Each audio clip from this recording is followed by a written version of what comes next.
Hi guys! Welcome back! Jigs here! For today's video ay another dry dock experience ang aking isi-share sa inyo. So kasama ko nga pala si Dayan for today's video. Ipapakita namin sa inyo kung anong itsura ng ilalim ng barko kapag walang tubig. Kaya tinatawag siyang dry dock. So you wanna go? Let's go!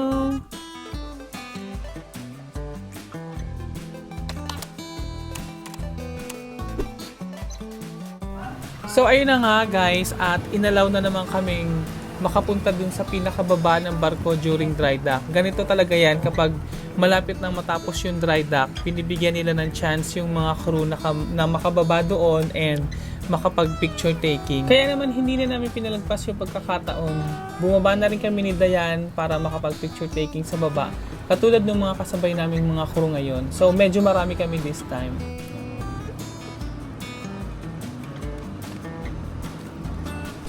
And of course, for safety reasons and safety protocols, kailangan naming iwanan yung card namin dito sa may entrance.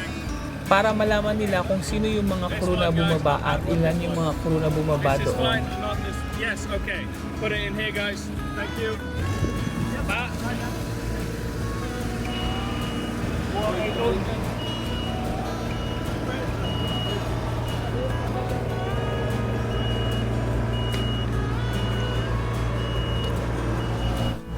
Eto na kami pababa doon sa pinakababa, and imagine kung gaano kalalim yung tubig galing dito sa baba hanggang dun sa pinaka-bottom niya.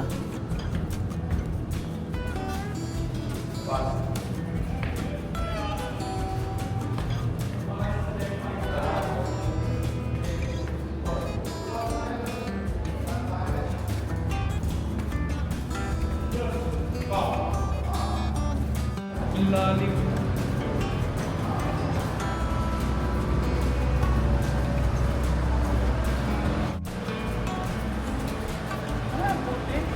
Meron na palang mga crew ang nauna dito na bumaba, and of course, picture taking.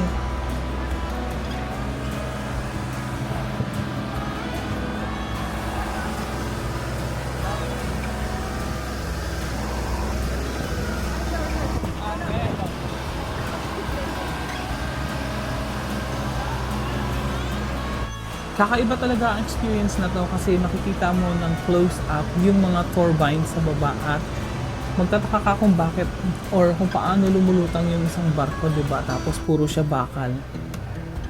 And marirealize mo na ganito pala yung itsura niya kapag walang tubig.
Hi, Diana.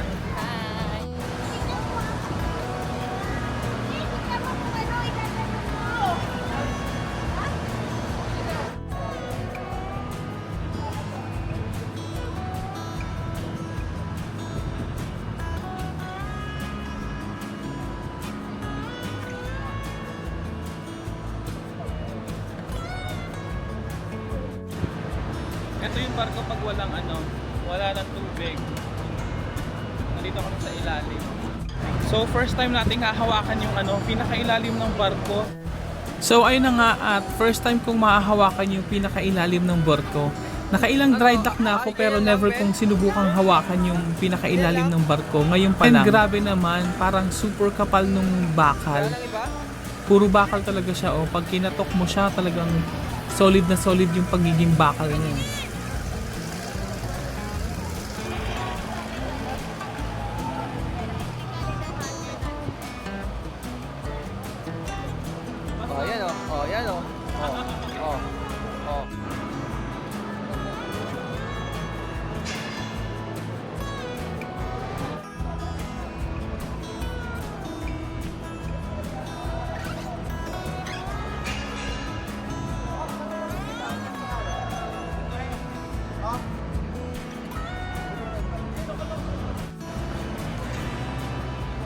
close up with the turbines.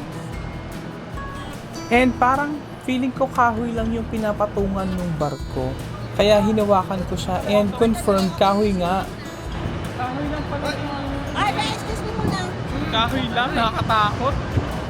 Pwede daw ba sa likod? Pwede.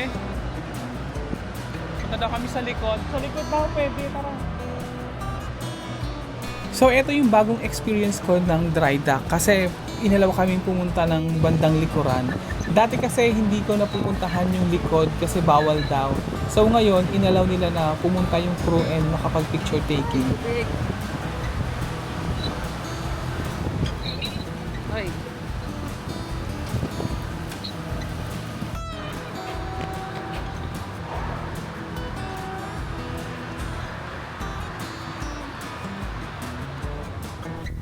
So ayun na nga, habang approaching kami, nakakalula yung laki ng turbine sa likod. Ito pala yung sinasabi nilang LEC. Na parang sa mga movies ko lang to napapanood, yung mga ganitong LEC sa barko. And now, nakita ko na personally tapos mahahawakan ko pa siya mamaya.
So, eto na nga yung isa sa mga pinaka the best part at nahawakan ko yung LEC dito sa likod. And medyo malangis pala. I mean, nilagyan na pala nila ng langis.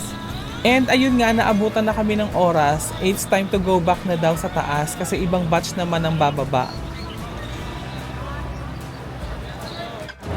Everybody go back na daw. Let's go. Ang langis pala ng LEC. Nilagyan na nila ng langis, no? Basa ng langis yung kamay ko. At ayun na nga, tapos na yung nakalaang oras sa batch naming mga bumaba dito. And kailangan na namin bumalik para yung isang batch naman, ng susunod na batch yung bababa dito at makapag-picture taking din yung mga crew.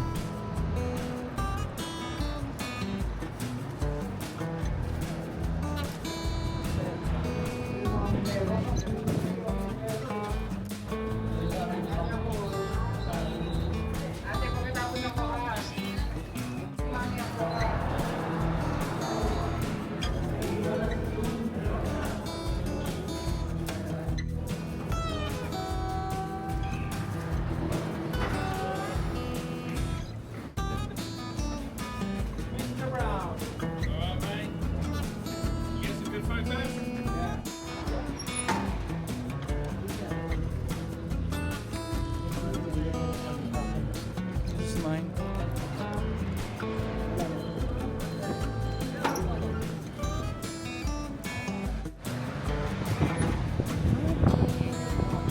Nakuha na namin yung card. Yeah. So, ayun na nga guys, at tapos na yung aming isa sa mga once in a lifetime experience dito sa dry dock. So, thank you so much for watching. See you later. Bye!